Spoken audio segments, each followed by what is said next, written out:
What does one say to an ancient Nephilim ghost? I suppose you start with... I'm not leaving! Hello, my friend. Stay a while and listen. What's going on YouTube? It's Filthy, and we're back with another video. Season 29, what are the starting sets? Which is the best set to start with? Which is the best class to play? How are we going to play this game in Season 29? Because there are some big changes. It's going to be fun. It's going to be different. We're going to go through all of it. Before we do though, as always guys, a thumbs up brightens my day. Right, I'm going to share a spreadsheet which is kind of my thought process for going through this. I'm not going to talk like for 40 minutes about this. I really could. We could go on and on. We're just going to pick out some highlights as to what we think is the best. First off, Season 29, what is changing? Well, a couple of big things really.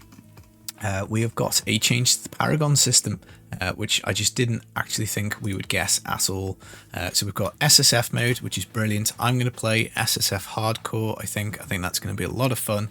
It's something we've been asking for a while. So brand new mode, SSF. You can't trade, you can't group, all on your lonesome, which is going to be fun.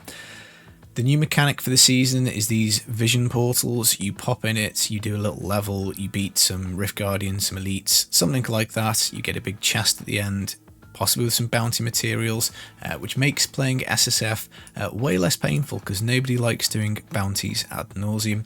So that's going to be interesting. You're going to hop into this probably pretty much every time you see it, unless you get completely maxed out on bounty mats with nothing to do with them.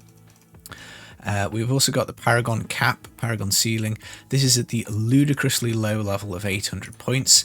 Now the cynic in me says the reason they've done this is because they don't want people going away from Diablo 4. I suppose that makes sense. This is going to be fun because it's going to give everybody a kind of equal opportunity. There's not going to be people with mega paragon shitting all over you. You get to have a little bit of a fair crack at it. Gear, of course, now is going to be super important. So will augments be. I think both those things are going to be actually quite impactful because 800 paragon is not an awful lot. Now, we do have a slight change. We can assign our 200 paragon points to any of the categories we want. We used to only be able to do 50 in each, totaling 200. But let's say we want to put everything in area damage. Well, we can get a little bit of power out that way. But make no mistake about it, Season 29 is going to be a massive power drop from Season 28 because not only have we lost the Altar of Rights, which is like 5 to 10 tiers worth of power, you also can't use 2k paragon, 3k paragon, 1500 paragon, whatever paragon it is you had last season, 6, 7, 8k, whatever it was, you can only use 800. And believe you me, I'm a casual player. I've played a lot of builds at 800 paragon and some of them are damn squishy at 800 paragon, and I think it's going to be big impact grouping, going to be big impact to how we play the game.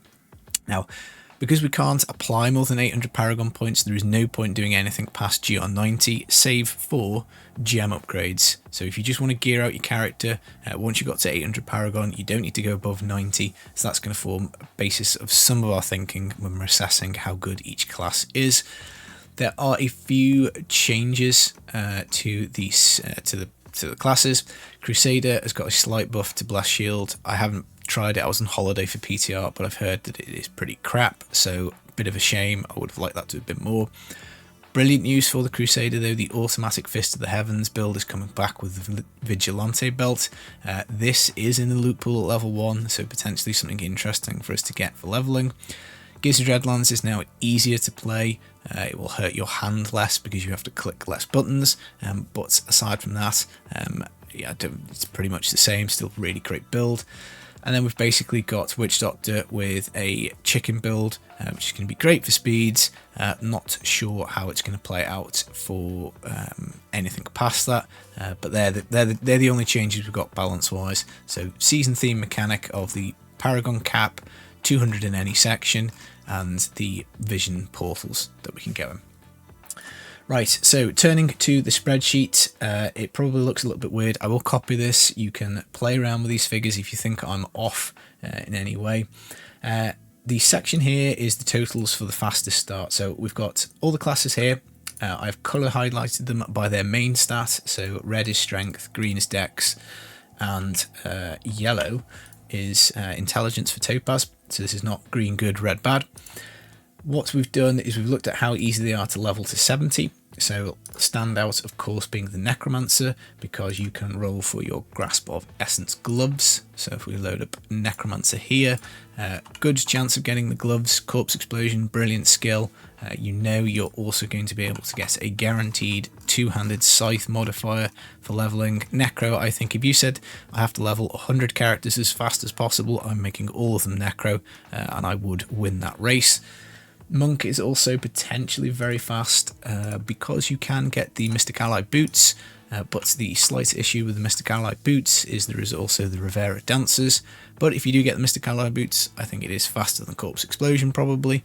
Again, it depends on your RNG. If you get Corpse Explosion with another modifier that goes with it, or you get the Blood Type Blade or whatever for the Necro, it can be a bit of semantics, but they're both quite fast. Witch Doctor I also like up to 70 because it's got a lot of interesting like pet builds, damage over time. The mojo is pretty much guaranteed with the Gazing Demise. So there are a few things. I'd say the hardest class to level probably is Wizard. Barbarian, Crusader are not amazing. Demon Hunter I also don't think is amazing. I think it's totally overrated. The guaranteed dagger at 70. But it is there and it's a modifier, and at the end of the day Carly's Point is going to pair with the starting sets that we're going to get. So leveling to 70, they're my thoughts. Highlights: Necromancer, probably Witch Doctor and Monk. Maybe Witch Doctor is a little bit high at 9 because, you know, Monk, if you do get the boots, it's God tier, and if you don't, well, it's quite not so good tier. Starting sets are here incidentally: Firebirds, Jade, Innarius, Sunwuku, Shadow, Invoker and Might of the Earth. Now, another important piece of the puzzle is the 2 and 4 piece bonuses from the Haedrigs. So are you getting something good? Are you getting something crap? How easy is it going to be to get your 6 piece bonus going? Because that is a huge power increase for all the classes. Looking at it, I think we've just got to say Demon Hunter is amazing. This is one of the best 2 pieces in the game. I near enough always make a Shadow Demon Hunter when it's on offer, because there's 2 piece here, melee weapon, Bowlers, Chakram, Fan of Knives and Impale deal 6,000% damage. With just 2 piece Shadow and a Carly's Point dagger, which is pretty easy to get, you will be clearing T4. You add in your Holy Point shot on top of that quiver, you'll be clearing T6 with just 2 pieces of Shadow, so it is very powerful. Wizard, I also really like the 2 piece on the Wizard because the Firebirds gives damage. So the 3000% weapon damage per second, really nice boost, you know, up at 70, getting these first 2 pieces. You cheat death, which is kind of handy, but also on this 4 piece you get the infinite teleport and 80% damage reduction. So Firebirds, very, very nice. Aside from that, I think they're all a bit meh. Monk is terrible on the 2 and 4 piece bonus, so that really does suck. We've got damage reduction, which is not very helpful, and then a little bit of sweeping wind damage, which is not helpful, and then also Crusader I think sucks too because it is Invoker, and Invoker is just dreadful in every which way. You get a little bit of thorns, you only get 2 seconds on this like thorn increase, it stacks up to 10 times, it's just rubbish. And even the damage reduction is rubbish because you won't have the bombardment belt, so Invoker is pretty crappy. Now, Necromancer is a little bit open for discussion here. I've put 7, and that is not because the Necromancer set is good. The Grace of Innarius, it is kind of bad, but Necro has just got such an easy time of getting modifiers that you don't really need a set for a Necro, to be fair. So you've got offhands, there are 4 in the loot pool, super easy to get something nice, but the real kickers are going to be the scythes. Again, there's only 4 in the pool, so they all do kind of damage. Trags does good damage, Scythe the Cycle does good damage, Vunipick does good damage, and then the 2-handed scythes as well. Again, there's only 4, so it's really easy to put something together with Necro. So I've put down 7 for the 2 and 4 piece. Doesn't mean you use them, it just means getting your 6 piece bonus is very easy. Then looking at the 6 pieces, I'd say the Demon Hunter is probably the best. The Shadow Impale Demon Hunter is just so fast to put together because of its low requirements for supporting items. I think that probably does give us the edge overall because you will just be blowing stuff up. The only question people ever ask is about Hatred. You just need to blam everything in the passives and skills that gives plus hatred or hatred per second, and you will be absolutely fine. But you will be one-shotting absolutely everything, and you don't need much in terms of weapons, you don't need much in terms of jewellery, offhand. It's all very easy stuff to get, so I think it's probably the best. Followed very closely by the Wizard, and the Wizard, again, it's not massively hard to put together, and you basically just need another spell that is fire, that is not channeled, to get this 5000% damage increase. You're whizzing around with perma teleport, so it's a pretty decent start to get going. The rest of them I think are a little bit meh. Innarius on the Necro I think is decent. It's a flat damage mod. Its main downside is that on the 6-piece you get your Bone Armor Tornado. You have to hit stuff with the Bone Armor Tornado, and you can do Nova, you can do Corpse Explosion. It's absolutely fine. It's just not particularly amazing. I think Shadow and the Firebirds are much better, and that's kind of where we are. Crusader is terrible, Invoker, and a special shout out to Monk, which is pretty bad as well, which is the Sunwuku set. And the reason this is particularly bad is because you get this 1500% for every stack of Sweeping Wind on your 6-piece. The problem with that is you need the Vengeful Wind fist weapon, otherwise you've only got 3 Sweeping Wind stacks, and this will give you 13, so it's a huge damage mod. And if we look at Monk, the problem always with Monk for fist weapons is there are just so many in this loot pool. Look at this, and you've got to find one specific one in here, so it's going to take a bit of time.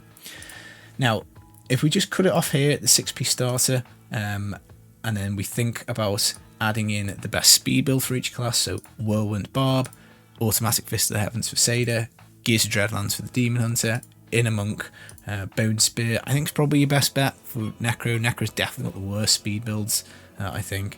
Chicken's going to be the best for the Witch Doctor, I think, and then Talrasha is probably the best build in the game. Maybe not for speeds. Maybe there's an argument that Gears of Dreadlands is 10 and Talrasha is 9, because Gears of Dreadlands is probably a little bit faster, but Talrasha will allow you to potentially go higher and get some more augments. So if we kind of cut it to here, which is what this section is here, the start speed, that is basically these 3 things added together divided by 3. Is it?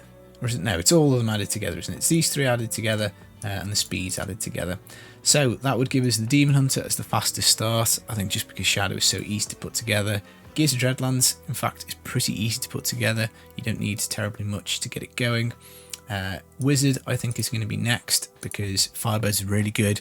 Talrasha, again, it's not the hardest thing in the world to set up, but it does take longer than the Gears of Dreadlands, so it's just a little second. If you're saying who's going to get the furthest fastest, it will be the Demon Hunter initially, then followed by the Wizard. Not much in it. Necro next because it's just so easy to level, and Innarius is a kind of okay starting set, drops off a lot after that, and then we go to Witch Doctor with the Jade set. Jade's a bit funny. I think it's got okay 2 and 4 pieces. I think it's also does an okay amount of damage to start off with. You do have a little bit of a problem because you're wanting to find yourself a Ring of Emptiness, and that is easier said than done because rings are difficult to guess, but you do get a decent amount of damage on the 6-piece. It's okay. And then we move to Barb. I think Barb, mainly just because it's slower to level than Witch Doctor. I'd say the Might of the Earth set on the Barb is better than Jade, so it's going to catch it up very quickly. And then we've got Monk, not very good because Sunwuku sucks, as we say, and Invoker also sucks. So that would be kind of up to 6-piece, getting your speed build sorted, and that's kind of where I'm thinking for that. And don't forget Witch Doctor's got access to Chicken as well, which I think probably maybe helps. I mean, it depends. If you really wanted to weight the speeds higher, Crusader would of course come up. Monk could probably come up a little bit as well, but for the fastest start, I'm really thinking about how easy to 70, how easy to get your 6-piece bonus, how easy to start blasting. Pushing us on from there, Echoing Nightmares are going to be a really big thing. Getting to tier 124 to do speeds, to get 125 augments, is going to be really hard with 800 paragon. There's only going to be a couple of builds that are going to be able to do it. You're not going to be able to blast them out very quickly. So Echoing Nightmare is going to be like gold dust, particularly if you're playing SSF. It's going to be a great source of augmentation and power. If you add a 125 augment in all 13 slots for a character, big power. So you want to try and pick a class that's going to be quite good at them. I think the Wizard is going to be probably the best because it's just the best build. I think Crusader should be fine with the automatic Fist of Heavens. You'll skip through the early tiers very quickly. Same for Demon Hunter. You'll either be able to do Gears of Dreadlands or Marauder. Big AoE coverage, get through the tiers quite fast. Monk, probably less good. Legacy of Dreams, Wave of Light probably will suck, I think, actually. Inner Monk might be okay. And I think Tempest Rush would suck for Echoing Nightmares.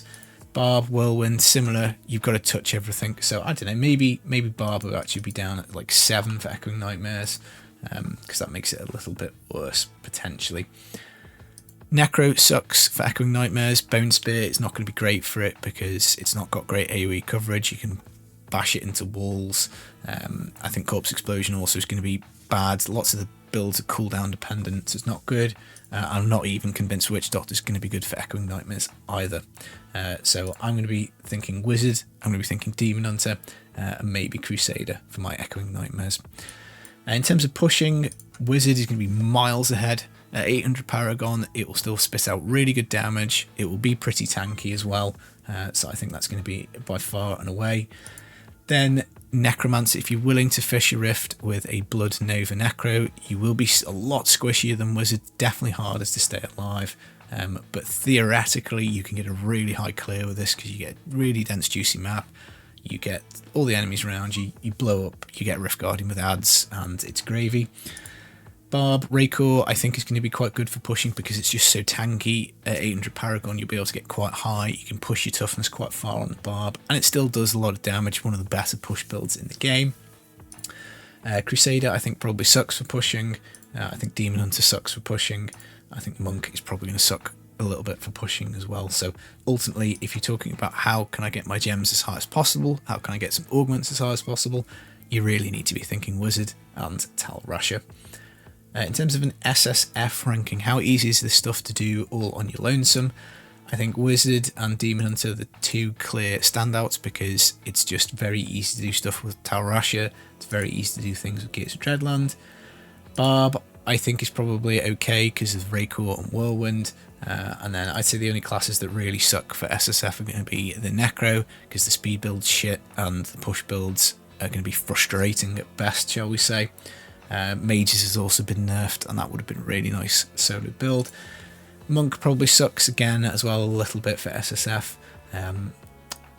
It depends how the Inner Monk performs at 800 Paragon with some Orgs. I think it'll probably be okay, but I've just kind of put it at 6 because I think Crusader is just going to be a bit easy to play. It's automatic Fist of the Heavens. Grouping. Now, grouping is going to change quite a bit this season because you're either going to be blasting 90s for gear sharing, or you're going to be pushing to get your gems up as high as possible. If you're pushing gems as high as possible, it is going to probably be Wizard, support Demon Hunter, support Barb, and support Necro. So Wizard is always going to get in as damage. You'll be able to bring your Wizard to any party to do some damage. Demon Hunter is going to be really popular for speeds because Gears of Dreadlands will do fast speeds, be faster speeds than the Wizard at 90, I think. If you get one geared out well, augments that kind of stuff. You've also got your support Demon Hunter.